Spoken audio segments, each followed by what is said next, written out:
একটা শান্ত পাহাড়ি গ্রামে থাকতো দুটি বড় বড় সাদা বিড়াল, নীলা আর টিনা।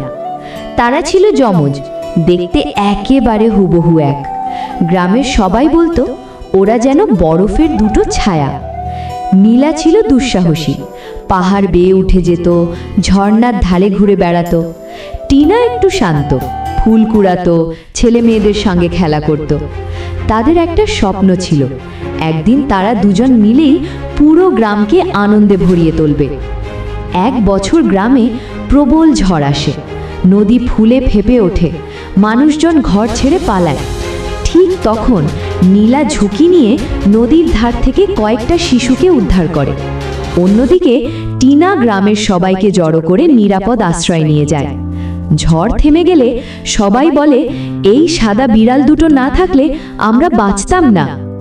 সেদিন থেকেই গ্রামে একটা নিয়ম চালু হয়, নীলা আর টিনার জন্মদিনে সবাই মিলে সাদা ছায়া উৎসব পালন করে। সূর্য ডুবে যাচ্ছে, নীলা আর টিনা পাহাড়ের উপরে বসে আছে, বাতাসে ওদের সাদা লোম উড়ছে আর চারপাশে বাজছে আনন্দের সুর।